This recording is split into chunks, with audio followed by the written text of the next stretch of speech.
Hello friends, good morning. গৃহিণী টুকিটাকি আরও একটি নতুন ব্লগে তোমাদের সবাইকে ওয়েলকাম।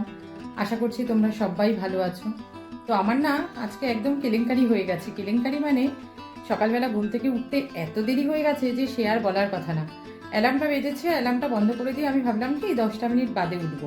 10টা মিনিট বাদ তো মানে দূরে যাক, সেটা আমার ঘুম ভেঙেছে পুরো 1 ঘন্টা, পাক্কা 1 ঘন্টা বাদেছে।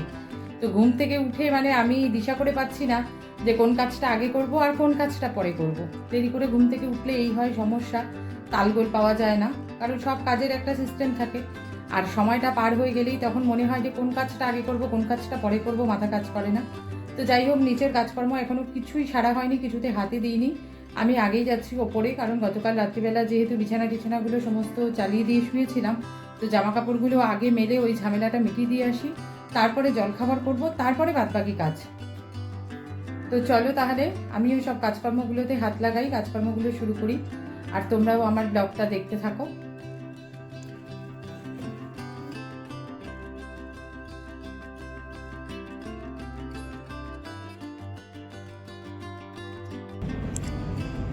হয়ে গেছে সমস্ত জামা কাপড়গুলো মেলা। আজকে একদম পুরো ছাদ ভর্তি জামা কাপড়, সেই জন্যই জামা কাপড়গুলো আগে মেললাম, কারণ এই না শুকালে না বড্ড ঝামেলা করতে হয়। ওই ভেজা জামা কাপড় আবার তুলে রেখে দাও, আবার কালকে মেলো। তো জামা কাপড়গুলো শুকিয়ে গেলে নিশ্চিন্ত। এবারে শুধু বিছানাটা তুলবো, বিছানাটা তুলেই চলে যাব হচ্ছে নিচে, তার কারণ আজকে আর ওপরের তেমন কোনো কাজকর্ম করার সময় নেই। এবারে নিচে যেয়ে জলখাবারটা বানাতে হবে আগে। ওপর থেকে নেমে এসে ফটাফট জলখাবারের ঝামেলাটা মেটালাম, মিটিয়ে এবার করব হচ্ছে দুপুরের রান্নাটা। তো কাটাকুটি আমার আজকে কিছুই হয়নি, এই জন্য না আমি কাটাকুটিটা রাত্রিবেলা করে রাখতে চাই। এইসব শাক পাতা যদি করি তা রাত্রিবেলা আমার কাটাকুটিটা করে রাখলে সুবিধা হয়। তো গতকালকে রাত্রিবেলা আর আলিশি করে কাটলাম না, ভাবলাম যে থাক সকালে কাটবো, আর আজকে সকালেই আমার এইরকম দেরি হয়ে গেল। আর পালং শাকটা না এমন একটা শাক যেটা রেখে দিলে নষ্টই হয়ে যাবে, এটা রেখে দিলে আর কালকে করতে পারবো না। তো যার জন্য দেরি হলেও কিছু করার নেই, আজকে পালং শাকটা করতেই হবে।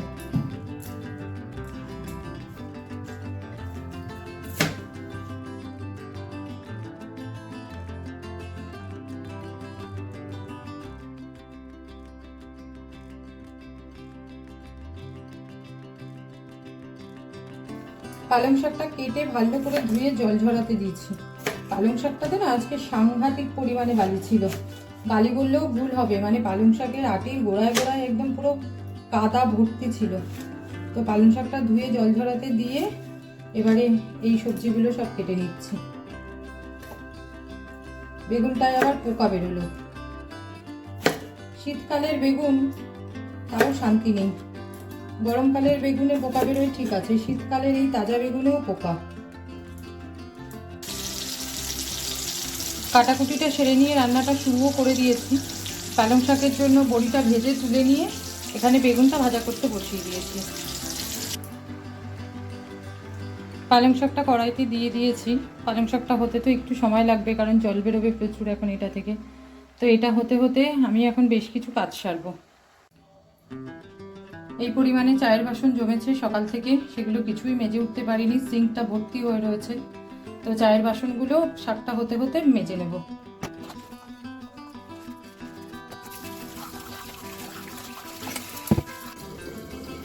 কাপ প্লেটগুলো সমস্ত মাজা হয়ে গেছে। আর রান্নার জন্য এই বড় বোতলগুলোতে অ্যাকোয়াগার্ডের জলগুলো ভর্তি করে রাখি, তাহলে আমার সুবিধা হয়। তো সব কটা বোতল ফাঁকা, রান্নার জলের বোতলগুলো, তো সেইগুলোই এখন আবার ভরে নিচ্ছি। পালং শাকটা প্রায় হয়ে এসেছে, ভেজে রাখা বেগুনগুলো সব দিয়ে দিয়েছি এর ভেতরে, আর বড়িটা গুঁড়ো করে দিয়েছি। গোটা গোটা বড়িগুলো আর দিইনি, গুঁড়ো করে দিলে না বেশ ভালো সুন্দর তরকারির সাথে মিশে যায়, খেতেও ভালো লাগে।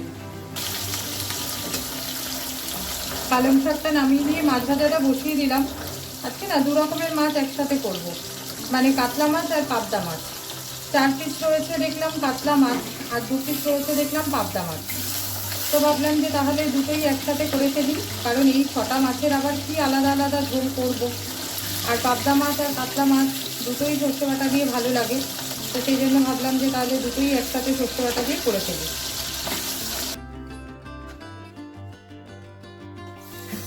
কাতলা মাছ 4টে ভাজা হয়ে গেছে, এবারে পাবদা দুটো ভেজে নিচ্ছি।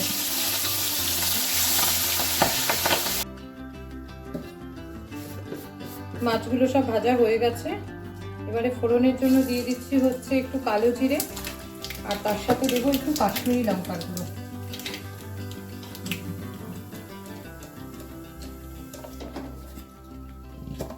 আর এবারে দিয়ে দিচ্ছি বেটে রাখা সাদা সর্ষে আর পোস্ত আর কাঁচা লঙ্কা।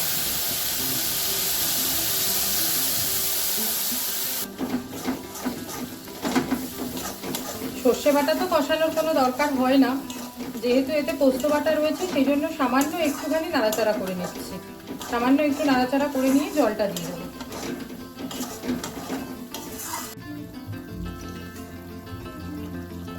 মাছের ঝোলটা প্রায় হয়ে এসেছে, আর একটু ফুটিয়ে নামিয়ে নেব। তো তার আগে আমি দিয়ে দিচ্ছি হচ্ছে একটু ধনে পাতা কুচিয়ে।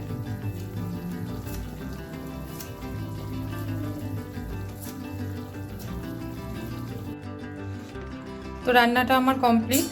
এই যে পালং শাক, আর এই যে এখানে হচ্ছে মাছের ঝোল, ভাতটাও হয়ে গেছে, রান্নাঘর পরিষ্কার পরিচ্ছন্ন সবই হয়ে গেছে আমার।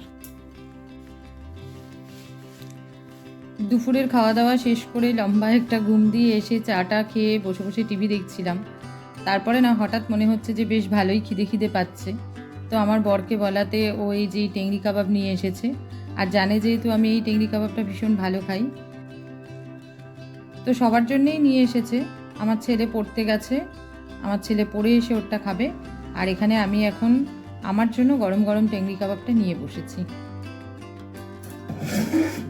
চলে এসেছি রান্নাঘরে, রাতের কাজগুলো সব সারবো এবার।